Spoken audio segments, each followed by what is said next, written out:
تقریباً نصف پروگرام گزر جانے کے بعد ایسی پرکشش تعارف اور اجمالی خاکہ رضوان صاحب پیش کر رہے تھے کہ لوگ تالی بجانے میں مجبور ہوئے، حالانکہ تالی کی کوئی قید نہیں تھی.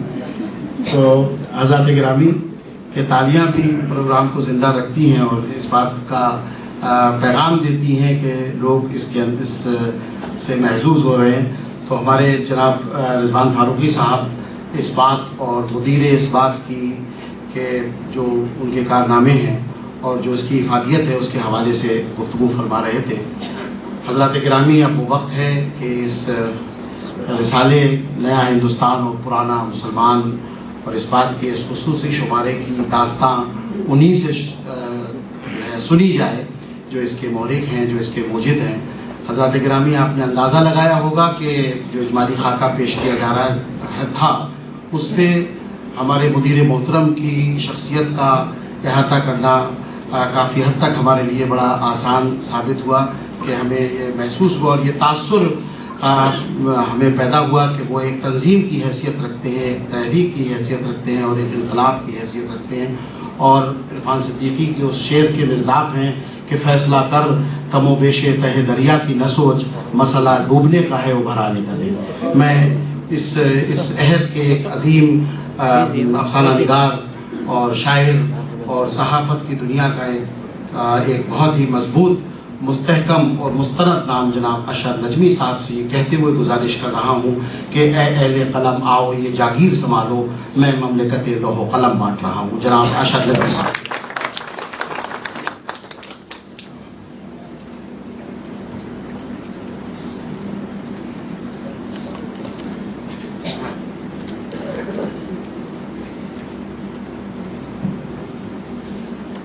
جناب صدر معزز مہمان کرام، علی گڑھ کے وقت شناس، نبض شناس، السلام علیکم. سب سے پہلے تو یہ عرض کر دوں کہ میرے ہاتھ میں کاغذ کا یہ پلندہ دیکھ کر پریشان ہونے کی ضرورت نہیں ہے، کیونکہ میں آپ کے اور آپ کے لنچ کے بیچ میں حائل بھی نہیں ہوں گا، یہ یقین دلاتا ہوں. لیکن ہوتا یہ ہے، عموماً میں ایکسٹمپور ہی بولتا ہوں، لیکن جب معاملہ علی گڑھ کا ہو اور یہ حساس موضوع ہو تو خطرہ بنا رہتا ہے کہ سلپ آف ٹنگ نہ ہو جائے، کوئی ایسی چیز ریکال ہونے سے رہ نہ جائے جسے میں کہنے کے لیے آپ کے پاس 1300 کلومیٹر دور سے آیا. سو میں نے بس اپنی تقریر لکھ لی ہے، اس کے علاوہ کچھ نہیں کیا. میں نے مقالہ نہیں لکھا ہے، مضمون نہیں لکھا ہے، جو پوائنٹرز ہیں میں نے لکھ لی تاکہ آپ کی گوش گزار کروں. ایک اور بات برصغیر تذکرہ بتا دوں کہ اطہر فاروقی صاحب کو آپ سب جانتے ہوں گے، انجمن ترقی اردو ہند کے جنرل سیکرٹری، ہمارے دوست ہیں، اکثر فون پر گفتگو ہوتی رہتی ہے. وہ بھی آنے والے تھے لیکن سلمان خورشید صاحب کے ساتھ ان کا پروگرام ہے آج ہی کے روز، انہوں نے معذرت کر. خیر، ایک دن وہ کہہ رہے تھے کہ جناب نصیر الدین شاہ صاحب کو تو آپ جانتے ہوں گے، ہمیں کون نہیں جانتا. انہوں نے کہا وہ بہت اچھے پرفارمر ہیں، بہت اچھے ایکٹر ہیں، اور جناب جب وہ غالب میں تو گلزار صاحب کے غالب میں تو انہوں نے بہترین اپنی زبان کی شائستگی اور شستگی سب کا مظاہرہ کر دیا. ہم نے جوش کی نظم ان کی زبانی جب سنی تو اردو کی لطافت کا احساس دو چند ہو گیا. لیکن حقیقت یہ ہے کہ نصیر جب بھی اردو کے اسٹیج پر آتے ہیں، چاہے وہ ریختہ کا اسٹیج ہو یا کسی کا بھی اسٹیج ہو، تو پوری تیاری سے آتے ہیں. تیاری سے میری مراد یہ ہے کہ پوری تقریر کی تیاری کرتے ہیں، کہاں پاز دینا ہے، کہاں وقفہ لینا ہے، کس لفظ کو شدت دینی ہے، کس لفظ کو گرانا ہے، کہاں روانی سے گزر جانا ہے، یہ وہ کرتے ہیں. تو جناب عالی خلاصہ کلام یہ ہے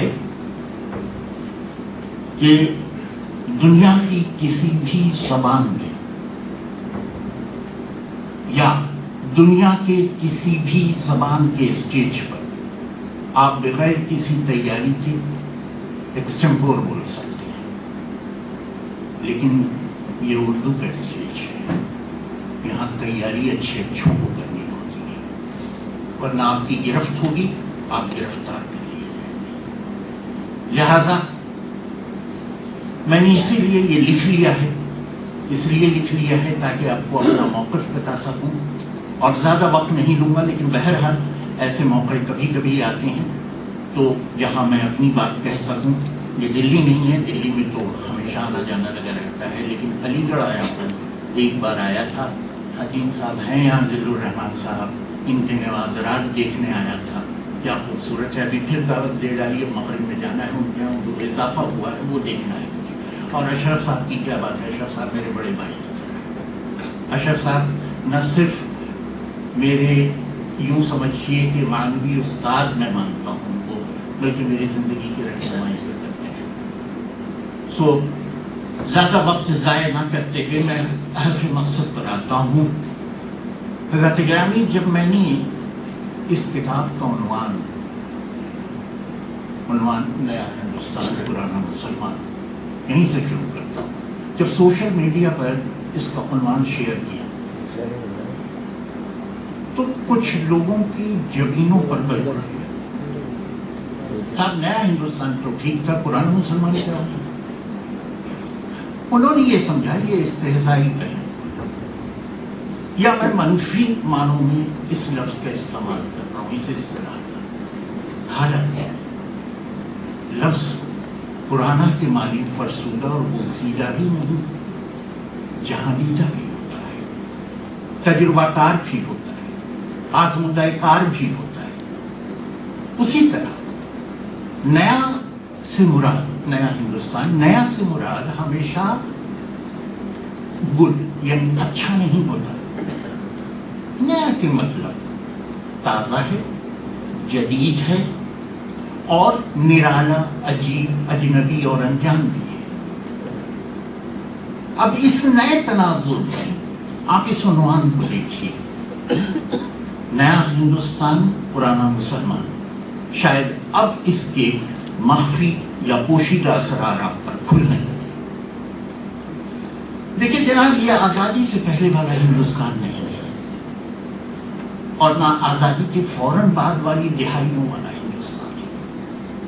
یہ نیا ہندوستان ہے جس میں جمہوریت اور سیکولرزم کے نئے معنی وضع کیے جا رہے ہیں، ان کی تعبیریں نو ہو رہے ہیں، لیکن مسلمان تو وہی پرانا ہے صاحب، وہی پرانا۔ مجھے معاف کیجیے اس تلخ نوائی کے لیے اور اس صاف گوئی کے لیے، چونکہ میں آج گول مول بات نہیں کرنا چاہتا۔ مبالغہ آرائی کا زمانہ بیت چکا ہے، اپنی انا کے غبارے میں ہوا بھرنے کا سمے بھی گزر چکا ہے۔ اب تو آپ کی شہریت پر سوال یا نشان ثبت کیے جا رہے ہیں، پوچھا جا رہا ہے کہ میرے انگنے میں تمہارا کیا کام۔ دوسری طرف ہندوستانی مسلمان ڈیفینسو ہو گیا ہے، دفاعی پوزیشن پر آ چکا ہے، اور اس نئی افتاد کا سامنا اسی پرانے اور آزمودہ طریقہ کار اور بلکہ اسی پرانے اسلحے سے اس کا سامنا کر رہا ہے، جس کا بازار میں اب کوئی مول باقی نہیں رہا۔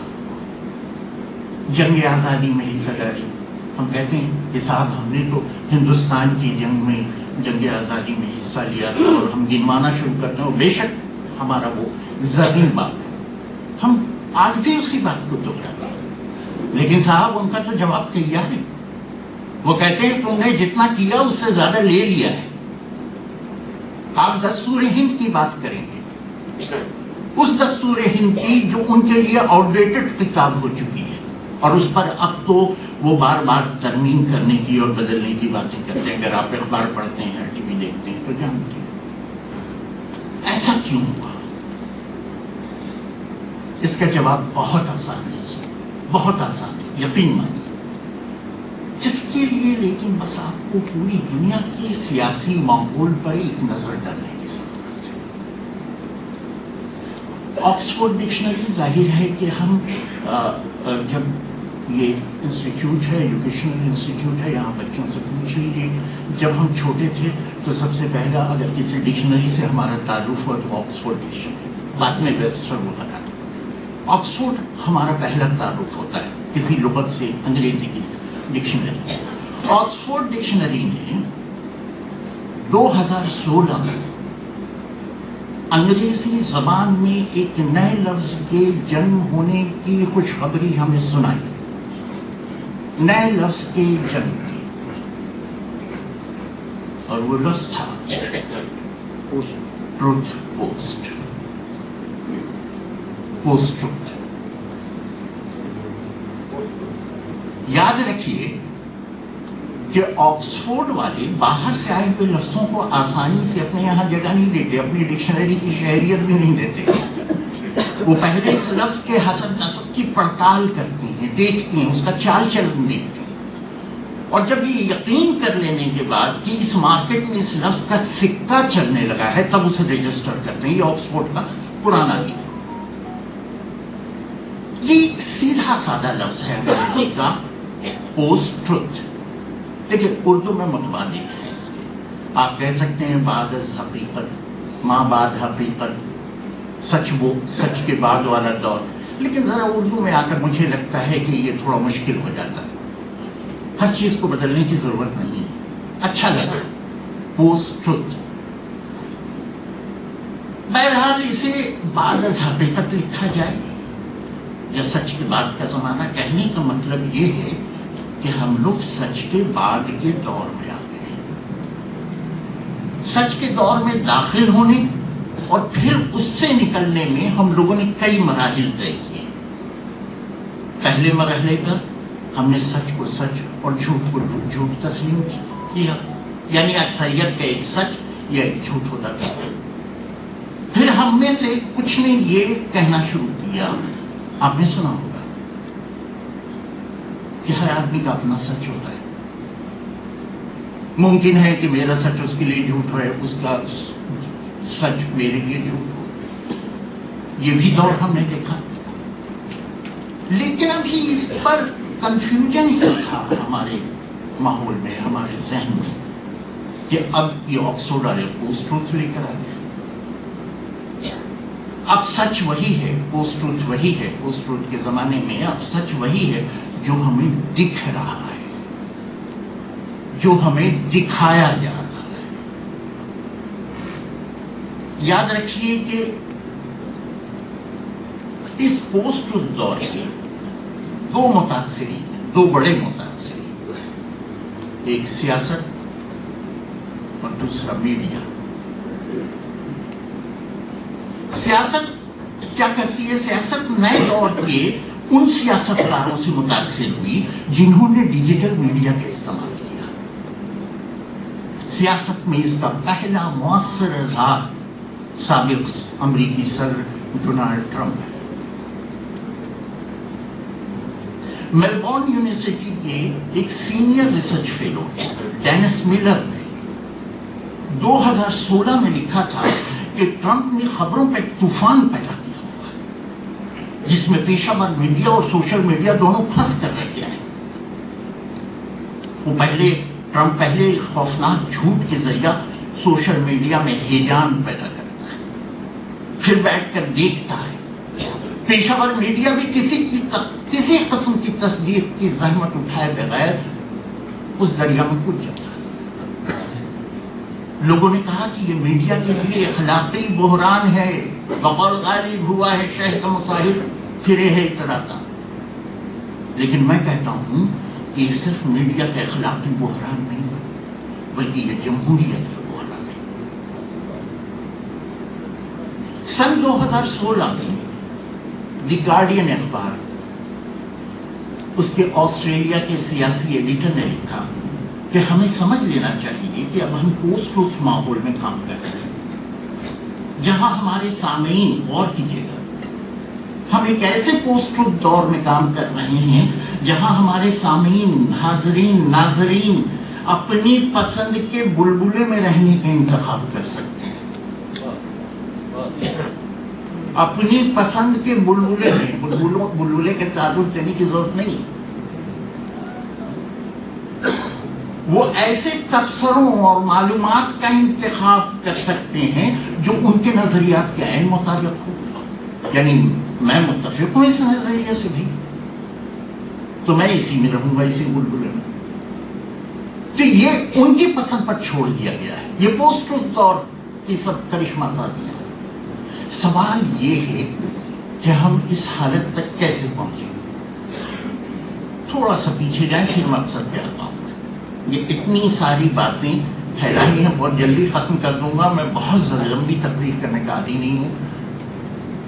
تو یہ سوال ہے کہ ہم اس حالت تک کیسے پہنچے. تھوڑا سا پیچھے چلیے. سال 2011 میں ایک کتاب چھپی تھی. کتاب کا مصنف آسٹریلیا کا وزیر مالیات تھا اور کتاب کا نام تھا سائیڈ شو. اس کتاب میں اس نے سیاست دانوں اور میڈیا پر غصے کا اظہار کیا ہے کہ انہوں نے جمہوریت کو چھوڑ کر شخصیات، وقتی اور ادنا چیزوں پر اپنی توجہ مرکوز کر رکھی ہے. اس کا یہ دعویٰ تھا کہ جب میڈیا پر ڈیجیٹل انقلاب نے سخت معاشی دباؤ ڈالا تو اس نے سیاست سمیت ہر چیز کو تفریح میں بدل دیا، انٹرٹینمنٹ کر دیا. یعنی سیاست کو جو ایک سنجیدہ چیز ہے اسے تفریح میں بدل دیا گیا. سیاستدانوں نے اصول اور نظریات کا مقابلہ ہنسنے یعنی کامیڈی کے مقابلے میں تبدیل کر دیا. ابھی اسی سال ہم نے دیکھا، آپ سب نے دیکھا 2024 کا الیکشن، کس طرح لوک سبھا الیکشن میں زیادہ بچے پیدا کرنے والے، منگل سوتر چھنا جائے گا، حتیٰ کہ آپ کی بھینس خطرے میں، وغیرہ وغیرہ. Comedy show. لیکن خبردار، اس پہ ہنسنا منع ہے، سخت منع ہے. اس کامیڈی شو میں ہنسنا منع ہے جناب. آپ ہنسے ہی کر ہنسے، AD CD DVD سب مل جائے گا آپ کے پیچھے. لیکن معاف کیجیے گا، میں یہاں تلخ نوائی تھوڑی سی کرنا چاہتا ہوں کہ خود آپ بھی ٹی وی پر کبھی دو سیاسی پارٹیوں کی بل فائٹ دیکھنے میں بڑی دلچسپی رکھتے ہیں، میں بھی اس میں شامل ہوں. یا پھر کوئی چینل مذہبی ایشوز پر دیگر لوگوں کے ساتھ دو علماء کو بٹھا کر مسلمانوں پر پوری دنیا کو ہنسنے کا موقع فراہم کرتا ہے. جوزف گوئبلز کو کون نہیں جانتا، نہ پولیٹیشین. اس نے کیا کہا تھا؟ یہی نا کہ مجھے میڈیا پر قبضہ دے دو، میں عوام کو سور کے جھنڈ میں بدل دوں گا. اب ہم اس جھنڈ کو اپنے آس پاس بخوبی دیکھ سکتے ہیں، نشان زد کرنے کی ضرورت نہیں. لب جہاد، لینڈ جہاد، کرونا جہاد، حتیٰ کہ تھوک جہاد. یہ پوسٹ ٹروتھ دور کا وہ پیک دان ہے جس میں جمہوریت، سیکولرزم، تاریخ، اخلاقی قدریں اور ہندوستان کی سینکڑوں برسوں کی مشترکہ اور اعلیٰ روایات کو تھوک کے دلدل میں دفنا دیا گیا. دراصل ایک گونگی جمہوریت سیاسی بحث کی اہمیت کو کم کر دیتی ہے. ہر طرف خاموشی چھا جاتی ہے. اس سے شکوک و شبہات اور بد اعتمادی پیدا ہوتی ہے. معاشی عدم تحفظ اور ناہمواری کا ماحول اس کو بدتر بنا دیتا ہے.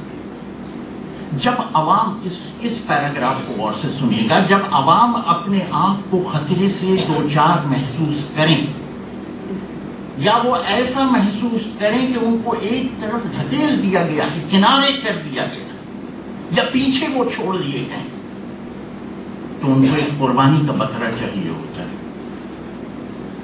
اور وہ کسی بھی ایسی چیز پر یقین کرنے کے لیے تیار ہو جاتے ہیں جو ان کو یہ بکرا فراہم کرے. پوسٹ ٹروتھ سیاست یہی کر رہی ہے، وہ انہیں قربانی کے بکرے فراہم کر رہی ہے. اور اس وقت وہ قربانی کا بکرا ہے ہندوستان کا پرانا مسلمان. یہ تو ہو گئی دیوار کی اس طرف کی بات. میرا تعارف بڑی خطرناک انداز میں سب نے کرایا. تو یہ تو ہو گئی دیوار کی اس طرف کی بات. اب تھوڑا ادھر کی بھی کر دیتے ہیں. اس وقت میں اپنوں کے درمیان ہوں، ظاہر ہے اپنوں سے مخاطب ہوں، تو میرے روئے سخن کے ساتھ میرا موضوع سخن بھی الگ ہے، یا الگ ہونا چاہیے. میں جب دیوار کے اس طرف ہوتا ہوں تو آپ کی طرف سے بات کرتا ہوں، اپنی طرف سے بات کرتا ہوں. جیسے اس کتاب سے بالکل پہلے اور کتاب آئی تھی میری، جس کا رضوان نے شاید ذکر بھی کیا، مزاحمت نمبر. اور شاید اس کتاب کی کچھ کاپیاں ہمارے پبلشر جو ہیں وہ اتفاق سے اس کتاب کے بھی پبلشر ہیں، تو وہ آئے ہوئے ہیں، تو شاید ان سے آپ دریافت کریں گے تو شاید موجود ہوں، مجھے علم نہیں. وہ بھی 2 جلدوں میں تھی. آپ صرف اس کی فہرست پر، میری گزارش ہے خریدیے مت، آپ اس کی صرف فہرست پر ایک نظر ڈال دیجیے. آپ کو پتہ چلے گا کہ مزاحمت کتنے قسم کی ہوتی ہے، ریسسٹنس کتنے قسم کا ہوتا ہے.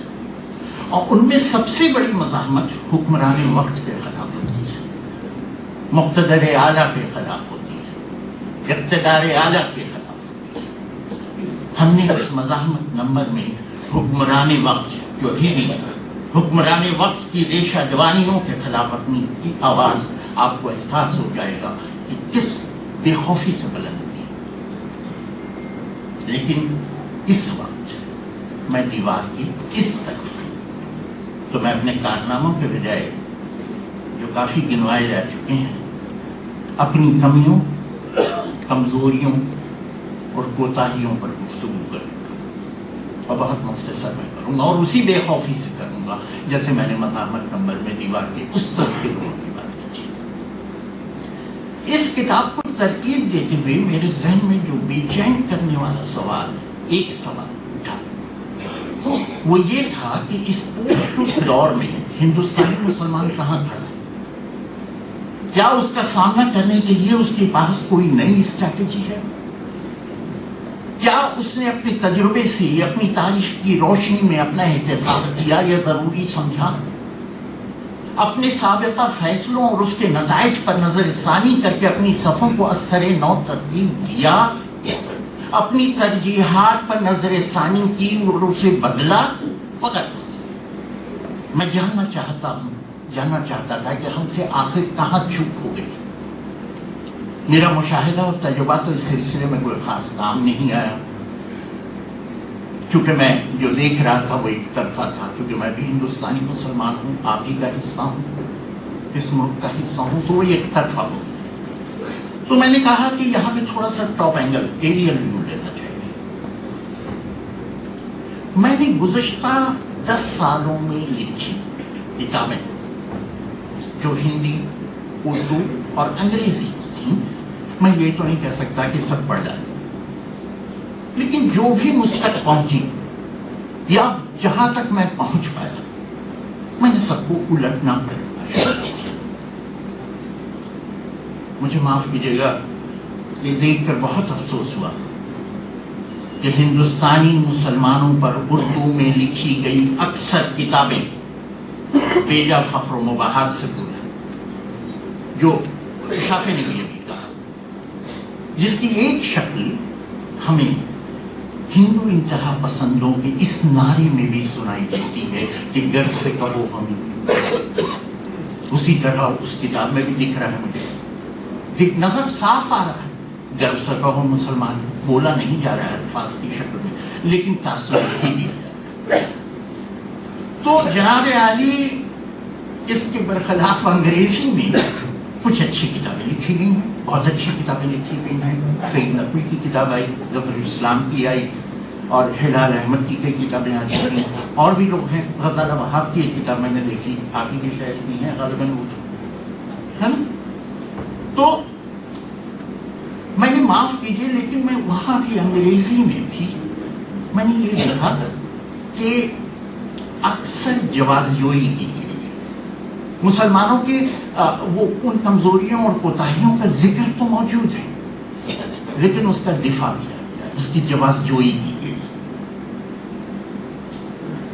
اور کچھ کتابوں کے رجحانات کو دیکھ کر معاف کیجیے گا یہ اندازہ لگانا مشکل نہیں ہوتا کہ اب صرف مذہبی امور پر سوال اٹھانا ہی گستاخی نہیں سمجھی جاتی، بلکہ آپ مذہب سے جڑی کسی بھی شخصیت کی زندگی اور نظریات پر کوئی مدلل تنقید نہیں کر سکتے، مذہبی جماعتوں کا محاسبہ نہیں کر سکتے، آپ ان کے لٹریچر کا تنقیدی تجزیہ نہیں کر سکتے، آپ کسی ایسے سیاسی لیڈر کے خلاف منہ نہیں کھول سکتے جو خود کو مذہب و ملت کا نمائندہ سمجھتا۔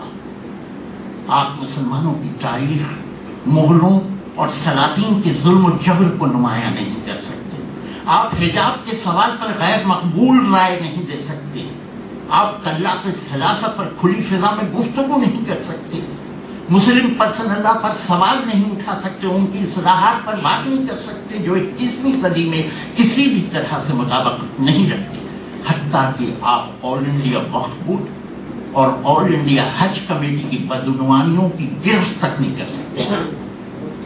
گویا ممنوعات اور توہین ایسی فائر وال ہے جو سوالوں کی رسائی کو روکنے کے کام آتی ہے، اور بالکل اسی طرح کام آتی ہے جس طرح ہمارے وزیر اعظم اور ان کی جماعت نے اپنے گزشتہ 10 سالوں کی کارکردگیوں پر سوال اٹھانے والوں کے لیے دیش دروہی کی فائر وال اختراع کی۔ وہ ہمارے یہاں بھی طلاق ثلاثہ، حجاب، مسلم پرسن لا وغیرہ جیسے ایشوز کو ہم نے کبھی قابل آتنا ہی نہیں لگانا، ان پر نظر ثانی کرنا بھی کبھی گوارا نہیں کیا، لہٰذا اب وہی سوال دوسرے پوچھ رہے ہیں اور ہم دل ملا رہے ہیں۔ دراصل اس کی بنیادی وجہ بتاتا ہوں، ہم اب تک تذبذب کی سماجیات میں جی رہے ہیں، کنفیوژن ہے، ہم سماج کی درستی تو چاہتے ہیں لیکن سماج کی حرکیات کو ماننے کے لیے تیار نہیں، ہم سماجی تبدیلیوں میں جی رہے ہیں لیکن ان تبدیلیوں کا اعتراف کرنے میں تذبذب سے کام لے رہے ہیں، ہم اس امید میں ادھار کی زندگی جی رہے ہیں کہ رنگ لائے گی ہماری فاقہ مسیح ایک دن۔ شاید ہم سماجی ارتقاء کے باب میں اس بنیادی بات کو بھول گئے کہ تہذیبیں اور ان کے مظاہر تبدیل ہوتے رہتے ہیں، ہمیں دیکھنا ہے کہ کون سی چیز وقت کے ساتھ ساتھ بدلتی ہے اور کون سی نہیں بدلتی، کس چیز کو بدلنا چاہیے اور کس چیز کو نہیں بدلنا چاہیے۔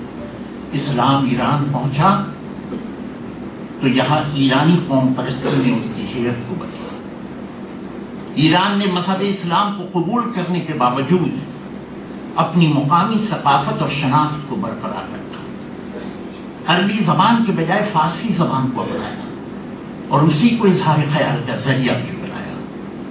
چنانچہ وسط ایشیا اور ہندوستان میں جب ایران کے راستے اسلام پہنچا تو ان معاشروں پر بھی ایرانی ثقافت اثر انداز ہوئے، نہ کہ عربی ثقافت۔ یہی ہندوستان میں بھی ہوا۔ 18ویں صدی میں مغل زوال کے ساتھ ہی جہاں سیاسی کمزوری آئی وہاں ایرانی کلچر بھی کمزور ہوا اور اس کی جگہ عربی کلچر آیا اور اس کی اہلیہ کی تحریکیں شروع ہوں۔ ہندوستان میں مسلمان اقلیت میں تھے، میں ماضی کی طرف نہیں جا رہا ہوں، تاریخ کی طرف نہیں جا رہا ہوں، کہیں کہیں مجھے ایسا لگتا ہے کہ مجھے اپنی بات سمجھانے کے لیے ادھر ادھر جانا ضروری ہے، تو وہ پوائنٹرز کی حیثیت سے بات۔ ہندوستان میں مسلمان اقلیت میں تھے، جب تک یہ سیاسی اعتبار سے طاقتور اور صاحب اقتدار رہے اس وقت تک انہوں نے عالمی اسلام اور اس کے مسائل پر توجہ نہیں دی۔ یہ بہت اہم پوائنٹ آ رہا ہے، اسے غور سے سنیے۔ جب تک اقتدار میں رہے اس وقت تک انہوں نے عالمی اسلام اور اس کے مسائل پر توجہ نہیں دی، لیکن جب ان کے سیاسی اقتدار کو زوال ہوا اور طاقت ان کے ہاتھوں سے نکل کر انگریزوں کے پاس گئی تو انہوں نے اچانک خود کو بے یار و مددگار پایا۔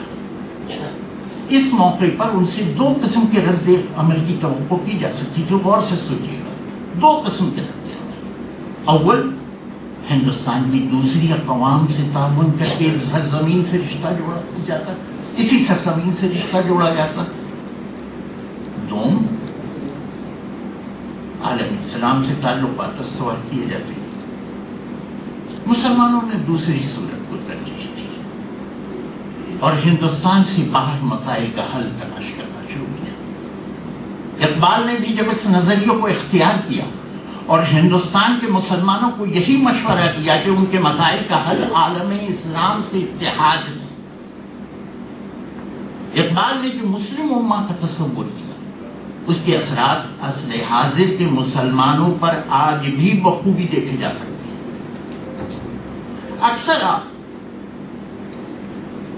اکثر آپ نے بیشتر لوگوں کو یہ دعویٰ کرتے سنا ہوگا کہ ماضی میں مسلمانوں کا عروج ان کے متحد ہونے کے سبب تھا. یہ مفروضہ تاریخ سے لا علمی کا ثبوت ہی نہیں بلکہ خود کو دھوکہ دینے کا مطلب ہے. جبکہ حقیقت یہ ہے کہ پیغمبر اسلام صلی اللہ علیہ وسلم کی وفات کے فوراً بعد سے لے کر آج تک کبھی ایسا نہیں ہوا کہ مسلمان متحد رہے جبکہ عروج میں رہے متحد نہیں. اس کے باوجود عروج نصیب ہوا. یہ صورتحال صرف مسلمانوں پر ہی موقوف نہیں، دوسرے مذاہب اور عقائد کے ماننے والے بھی باہمی مفادات پر لڑتے جھگڑتے رہے. اب کیا ہندوازم ایک ہے؟ کیا جینزم ایک ہے؟ کیا ان میں مفادات کے جھگڑے نہیں ہوئے؟ کیا بودھزم ایک ہے؟ مہایان، ہنایان؟ ابھی یہ غضنفر صاحب بہت اچھی تقریر کریں گے اور مجھ سے زیادہ اس کو ایکسپلور کریں گے، میں امید کرتا ہوں. تو سر مختصر یہ کہ اتحاد عقیدے کی بنیاد پر نہیں بلکہ ہمیشہ مشترکہ مفاد کی بنیاد پر قائم ہوتا ہے. کیسے؟ یہ تو عجیب سا دعویٰ ہے. عقیدے کی، پھر دہراتا ہوں، اتحاد عقیدے کی بنیاد پر نہیں بلکہ مشترکہ مفاد کی بنیاد پر قائم ہوتا ہے. آئیے میں ثابت کر رہا ہوں. یہ مشترکہ مفاد ہی تھا جو NRC کے اٹھائے گئے شوشے کے خلاف سڑکوں پر مسلمانوں سے زیادہ دوسرے برادران وطن اترے. یہ مشترکہ مفاد ہی تھا کہ شاہین باغ کی تحریک میں سکھ برادری کے لوگوں نے دامے درمے سخنے قدمے سب طرح سے تعاون کیا، بلکہ ہریانہ اور پنجاب سے ٹرک بھر بھر کر سکھ برادری اور خواتین کی حوصلہ افزائی کرنے کے لیے دلی پہنچے، سب جانتے ہیں. حتیٰ کہ دلی کے ہی ایک سکھ بزنس مین نے ان تینوں وقت کی، ان خواتین کی تینوں وقت کی کفالت کرنے کے لیے لنگر کھول دیا، بیچارے کا فلیٹ بھی بک گیا. اب اس کے برعکس ذرا دوسری منظر، یہ ایک منظر تھا، اب دوسرا منظر آ جائے. پنجاب اور ہریانہ کے کسانوں نے اقتدار کے خلاف مزاحمت کی، کئی کسان شہید ہو گئے. آپ جانتے ہیں دلی زیادہ دور نہیں آپ سے، دلی اور ہریانہ بارڈر پر حکومت نے انہیں کانٹوں کی باڑ اور سنگینوں کے سائے میں روک دیا. وہ وہیں بھی بھوکے پیاسے پڑے مزاحمت کرتے رہے. کیا آپ مجھے بتا سکتے ہیں، مجھے معلوم نہیں، کیا آپ مجھے بتا سکتے ہیں کہ دلی کے کتنے مسلمانوں نے اس مزاحمت میں ان کا ساتھ دیا؟ تو کیا یہ سمجھ لیا جائے کہ ہندوستانی مسلمان صرف اسی وقت مزاحمت کرتا ہے جب اس کی مذہبی شناخت پر ضرورت پڑتی ہے یا اس کے مفاد پر ضرورت پڑتی ہے، باقی اسے مشترکہ مسائل سے کوئی غرض نہیں ہے؟ لیکن اس رویے کو تو معاف کیجیے گا، ہم سب خود غرضی اور خود پسندی کے نام سے جانتے ہیں. یہ مزاحمت کا سہولتی رویہ جو ہے ہر جگہ، یہ مشترکہ مفاد ہی ہے جو آج ہندوستانی مسلمانوں کی لڑائی اس ملک کا باضمیر انسان دوست اور امن پسند ہندو لڑ رہا ہے. اس کتاب میں بھی 50% ہندوؤں کی تحریریں ہیں جو مختلف زبانوں سے ترجمہ کر کے چھاپی گئی. تو صرف خاص موقعوں پر یا انتخابات کے دوران ہندو مسلم بھائی بھائی یا دلت مسلم اتحاد کی بات کرنا کافی نہیں، صرف سیاسی سطح پر بلکہ سماجی اور ثقافتی سطح پر بھی یہ کام کرنا ہوگا. ہمیں اپنے دماغ سے اشرف الاقوام ہونے کا نعرہ جھٹکنا ہوگا اور ایک دوسرے کے سکھ دکھ کا ساتھی بننا ہوگا اور بے غرض بننا ہوگا. اگر اتحاد، اب اس کا برعکس دیکھ لیجئے، اگر اتحاد آپ کہیں گے نہیں ہوتا ہے، اگر اتحاد ہو سکتا ہے، آپ کے پاس کئی مثالیں ہو سکتا ہے. میں تاریخ کا اتنا طالب علم ہوں، سجاد صاحبہ ہو سکتا وہ بتائیں.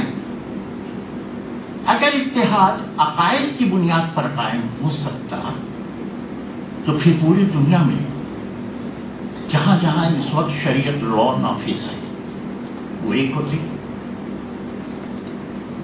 جب ایسے نہیں ہے، آپ بھی جانتے ہیں ہندوستان میں مسلم پرسنل لا بورڈ کو ہی لے لیجیے، مسلم پرسنل لا کو ہی لے لیجیے. مسلم پرسنل لاز میں جب کسی ترمیم کا سوال پیدا ہوتا ہے تو اس کی مخالفت میں سب سے بڑی دلیل کیا پیش کی جاتی ہے آپ کو پتا ہے؟ کہتے ہیں کہ شریعت دین اسلام کا جزو لا ینفک ہے، اس لیے اس میں کوئی تبدیلی ممکن نہیں. میں بھی صاحب ایمان ہوں صاحب، میں بھی آپ کی بات سے متفق، بالکل تبدیلی شریعت میں تو تبدیلی ممکن نہیں. لیکن سب سے پہلی بات تو یہ کہ ہندوستان میں مسلم پرسنل لا کے نام سے جو قانون مروج ہے اسے شریعت کا درجہ دینا ہی غلط ہے. 1937 کے شریعت ایکٹ نمبر 26 میں مسلم پرسنل لا شریعت ایکٹ کی اصطلاح استعمال ہوئی. اب فرق سمجھیے دونوں کے بیچ میں. مسلم پرسنل لا وہ اسلامی سول قوانین ہیں جو شخصی طور پر ہندوستان میں مسلمانوں پر نافذ کیے گئے، اور اسلامی قوانین وہ تو ہو گیا پرسنل لا. اور اسلامی قوانین وہ اصول ہیں جو فقہائے اسلام نے شریعت و فقہ کے نام سے رائج کیے ہیں اور جس میں ترمیم کی گنجائش نہیں. اب دیکھیے کہ یہ بڑا فرق ہے دونوں میں. مسلم پرسنل لا کے ریسورسز کیا ہے، ماخذ کیا ہے؟ نمبر 1 شریعت و فقہ، نمبر 2 مقننہ کے بنائے ہوئے قوانین، نمبر 3 فیصلوں کی نظیریں، نمبر 4 عام رواج. یہ 4 ماخذ ہیں، 4 ریسورسز. ٹھیک. جب عدالت میں کوئی مسئلہ پیش ہوتا ہے تو پہلے ہم مشہور اور مستند کتابیں دیکھتے ہیں، پھر قانونی نظیروں سے رجوع کرتے ہیں، اور اگر ضرورت ہو تو بعض کلاسیکی کتابوں مثلا ہدایہ یا فتاوی عالمگیری یا شرائع سے رہنمائی حاصل کرتے ہیں. لیکن واقعات کیا ہے؟ ہم اس پر ہمارے یہاں عمل کیسے ہوتا ہے مسلم پرسنل لا میں؟ سن لیجیے، شاید کہ اتر جائے تیرے دن میں میری بات. واقعہ یہ ہے کہ قانونی پیروی میں ہمارا عمل یہ ہے کہ ہم طیب جی، ملا، ولسن یا امیر علی کی تصنیفات سے رجوع کرتے ہیں. اس کے بعد ہم ان مقدمات پر غور کرتے ہیں جن کا ذکر ان مصنفوں نے کیا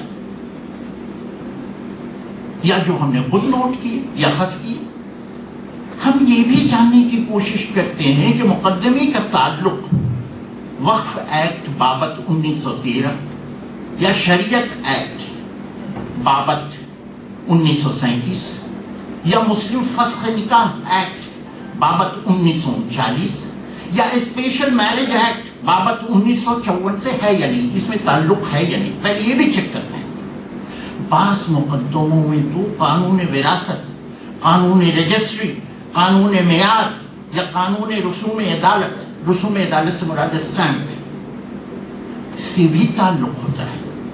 ان تمام کوششوں کے باوجود ہماری تلاش کا کوئی نتیجہ برآمد نہ ہو تو ہم کسی ماہر قانون سے مستند قانونی کتابوں کے متن کی تشریح کرتے ہیں.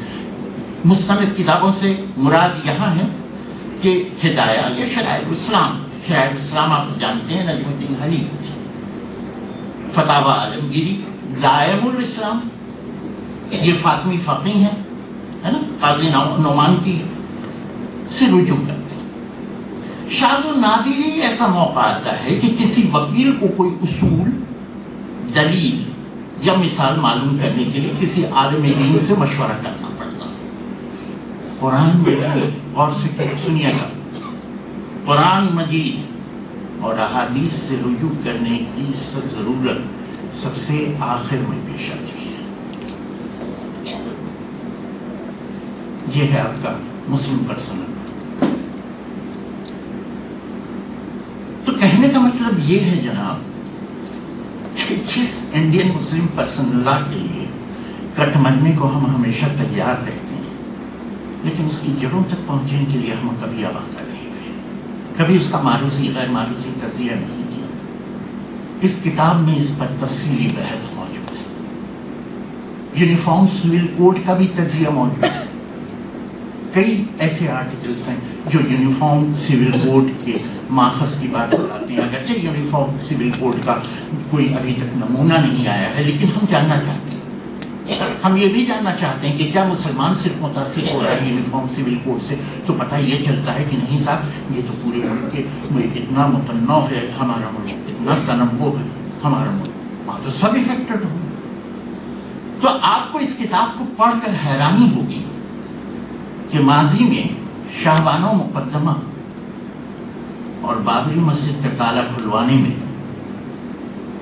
آل انڈیا مسلم پرسنل لا بورڈ کا کیا رول رہا، اور بعد میں ہندوستانی مسلمانوں کو کس طرح ہم سب کو شناخت کی سیاست کی آگ میں جھونک دیا گیا۔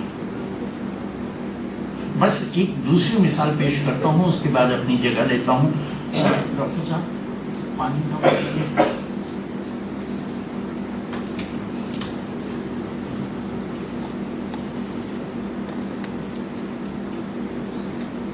ایک بس چھوٹی سی مثال اور ہے تاکہ آپ کو معلوم ہو جائے کہ کتاب میں جن موضوعات کا احاطہ کیا گیا ہے، جو ان کو برتا گیا ہے، اس کا ہمارا ٹریٹمنٹ کیا ہے۔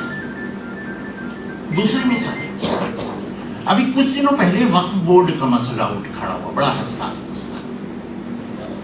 مرکزی حکومت اس بہتی گنگا میں ہاتھ دھونا چاہتی ہے جس میں اب تک ہمارے وقف بورڈ کے ذمہ داران نہاتے رہے ہیں۔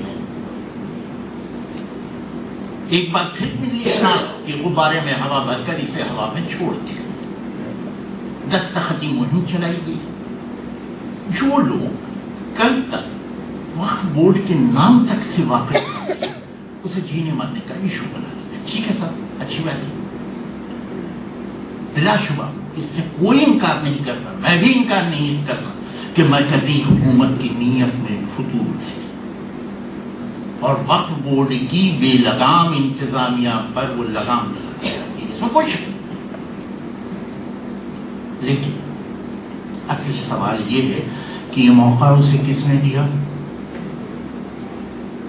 گزشتہ کئی دہائیوں تک، صرف 10 سال کی بات نہیں ہے جناب، ہم 75 سال کی بات کر رہے ہیں، اور کئی سرکاریں آئی تھیں۔ گزشتہ کئی دہائیوں تک دوسری سرکاریں کیا کرتی رہی؟ یا اچانک خود بورڈ چالو ہو گیا؟ دوسری سرکاریں کیا کرتی رہی؟ سرکاروں کو جانے دیجیے جناب، خود وقف بورڈ کی انتظامیہ کیسی کیسی بدعنوانیوں کی مرتکب ہوتی رہی ہے، کبھی آپ نے جاننے کی کوشش کی؟ چونکہ ہمارے یہاں ایک، معاف کیجیے گا میں بھی اس کا حصہ ہوں، آپ بھی کا حصہ ہوں، ہمارے یہاں جو چیز ٹرینڈ میں چلتی ہے اسی پر بحث ہوتی ہے، اسی پر مکالمہ ہوتا ہے۔ 2-4 مہینہ چلا، وہ ٹرینڈ ختم ہو گیا، دوسرا ٹرینڈ آ گیا۔ تو کئی صوبوں میں جناب مسجدوں تک کو اس نے، وقف بورڈ نے غیر مسلموں کو لیز پر دیا ہوا ہے، اور عام مسلمان جب مسجدوں کی کمی کی سبب عیدین کی نماز ادا کرنے یا جمعہ کی نماز ادا کرنے کے لیے سڑکوں پر صف آرا ہوا تو فرقہ پرستوں نے انہیں کھدیڑ دیا، ان پر حملے کیے، ان کا قتل کیا، ان کے ملاک کو نظر آتش کر دیا۔ ان کو تو بہانا چاہیے تھا۔ یہ کہانی آپ جانتے ہیں کہاں کی؟ یہ کہانی گروگرام گڑگاؤں کی ہے، سامنے کی ایک مثال ہے، اور بھی کئی کہانیاں گڑگاؤں کی، جہاں جمعے کی نماز کی ادائیگی ایک عالمی ایشو کے طور پر ابھری۔ لیکن آپ کو جان کر حیرانی ہوگی کہ اسی گڑگاؤں میں وقف بورڈ نے کئی مساجد، قبرستان، درگاہیں اور وقف کی جائیدادیں غیر مسلموں کو لیز پر دیا ہوا ہے۔ اور غور طلب بات یہ ہے کہ جانکاری ہمیں کہاں سے ملی؟ آپ پوچھ سکتے ہیں، پوچھنا بھی چاہیے، کسی اور نے نہیں دیا، خود وقف بورڈ نے دیا۔ اور آل انڈیا وقف بورڈ کی ویب سائٹ میں جائیے، وہاں یہ تمام تفصیلات ہم نے پورے ریفرنس دے دی ہیں،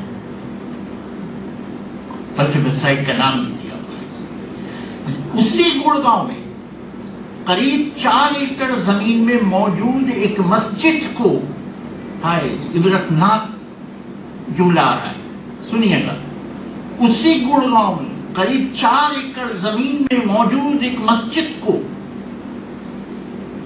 40,000 روپے ماہانہ کرائے پر میرٹھ کے ڈیفنس کالونی میں رہنے والی مسز میگھا چودھری کو لیز پر دیا گیا. یہ دستخطی مہم چلانے والوں کو بھی نہیں معلوم ہوگا. میگھا چودھری کو لیز پر دیا گیا. اور حیرت کی بات یہ ہے کہ یہ لیز 31 دسمبر، کیا مسجد کو، سب سے پہلی بات، مسجد کو لیز پر غیر مسلموں کو دیا جا سکتا ہے؟ ہم نے مسجدوں کے لیے کئی دہائیاں قربان کر دی، آپ لیز پر دیے ہوئے. یہ لیز 31 دسمبر 2016 کو ختم ہو گئی تھی. سنیے گا، 2016 کو میگھا چودھری والی لیز ختم ہو گئی تھی.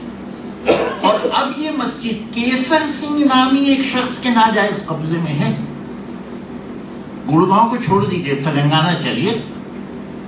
کتنی ایکڑ زمینیں گزشتہ 75 سال میں ہڑپ کر لی گئی، جس کے اعداد و شمار بھی ہیں. تلنگانہ کو بھی چھوڑیے، دلی چلیے، سامنے ہیں. وقف بورڈ کے خود اپنے دستاویزوں کے مطابق دلی وقف بورڈ کی 373 جائیدادوں پر دلی کے دبنگ مولویوں اور دیگر افراد کا ناجائز قبضہ ہے. ان ناجائز قبضوں میں 373، اس میں 138 مساجد ہیں جن پر قبضہ ہے. مساجد پر قبضہ ہے. میں تو یہاں صرف اشارے دے رہا ہوں، اس بارے میں پورے اعداد و شمار اور مصدقہ تفصیلات کتاب میں موجود ہیں، جو کہیں اور سے نہیں، آپ بھی RTI کی مدد سے حاصل کر سکتے ہیں. سوال اٹھتا ہے کہ اس کا ذمہ دار کون ہے؟ کیا وہ مسلمان جو آج مرکزی حکومت کے مجوزہ وقف بل پر گرج اور برس رہے ہیں؟ کیا انہوں نے کبھی وقف بورڈ کی انتظامیہ سے سوال کیا کہ وہ امت کی فلاح کے لیے وقف کی جائیداد کی صرف نگراں ہیں، مالک نہیں ہے؟ اس نے یہ خود کس اجازت سے کی؟ کس کی اجازت سے؟ کیا ان 75 سالوں میں رہنمایان ملت، ہمدردان ملت نے وقف بورڈ کی خود سری پر گرفت کی اور اس سے حساب کتاب مانگا کہ اس نے اربوں کھربوں روپے کی جائیداد سے ملنے والی رقم کا استعمال کتنی مسجدوں، کتنے قبرستانوں، درگاہوں، اسکولوں یا غریب اور پسماندہ مسلمانوں کے لیے کیا؟ وقف کا کام تو یہی ہوتا ہے.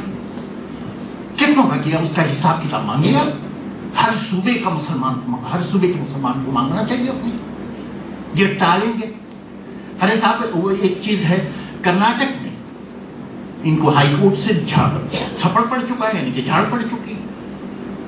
پڑھیے گا، عدالت نے خود سامنے سے کہا کہ آپ مقدمہ صحیح نہیں لڑ رہے.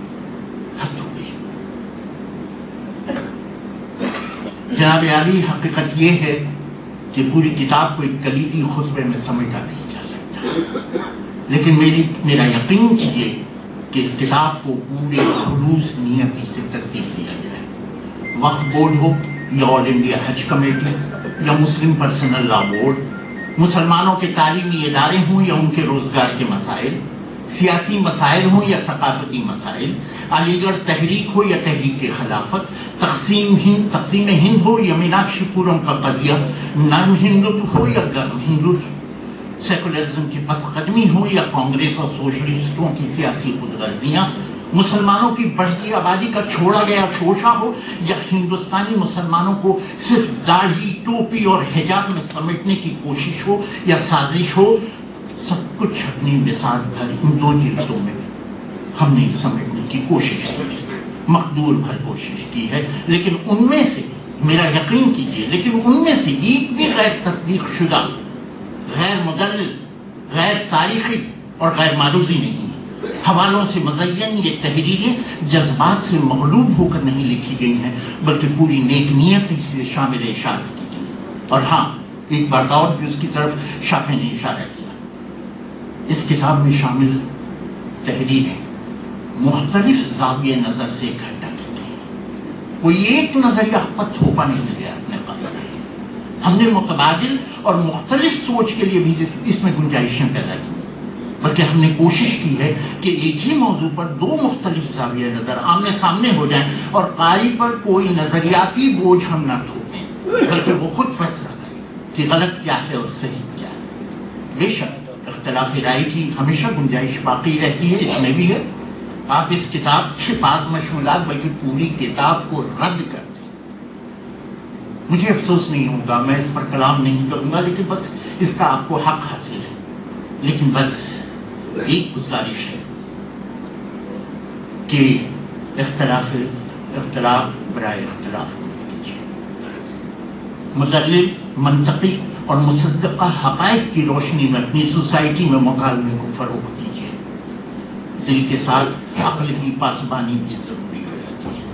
میں جانتا ہوں کہ کچھ ذہنوں میں یہ سوال گزشتہ کئی برسوں سے سر اٹھانے لگے ہیں کہ کیا مستقبل میں حالات کے دباؤ کے تحت ملک کی سب سے بڑی اقلیت کی شناخت ہندوستانی اکثریت میں ضم ہو کر ختم ہو جائے گی، یا سیاست سے علیحدگی اختیار کرتے ہوئے اور پسماندگی کی زندگی کو اختیار کرتے ہوئے ہم سب ایک مجبور کمیونٹی میں بدل جائیں گے؟ نہیں، ایسا نہیں ہوگا۔ ابھی پانی بہت سچ کے اوپر سے گزر چکا ہے، لیکن سارے جزیرے ابھی غرقاب نہیں۔ اب بھی ہم سوچ سکتے ہیں، اب بھی ہمارے پاس وقت ہے، اب بھی ہمارے علماء ہماری رہنمائی کر سکتے ہیں، لیکن علماء اور دانشوروں کا ایک امتزاج ہونا چاہیے اس سوسائٹی میں۔ حضرات گرامی، ایک بات یاد رکھیے، آخری جملہ کو رخصت ہوتا ہوں کہ فاشزم جسے نشانہ بناتا ہے اسے اکیلا کر دیتا ہے، اور جب وہ اکیلا ہو جاتا ہے تب اس پر حملہ کرتا ہے۔ جرمنی میں یہی ہوا تھا، اگر اس کی تاریخ سے آپ واقف ہو۔ یہاں بھی وہی ہو رہا ہے، آپ کو اکیلا کیا جا رہا ہے، دیگر کمیونٹیز سے ہٹایا جا رہا ہے۔ دعا ہے کہ کاش میری موت سے پہلے کوئی ایک ایسی کتاب لکھ سکوں اور یہاں علی گڑھ لا سکوں جس کا عنوان ہو پرانا ہندوستان۔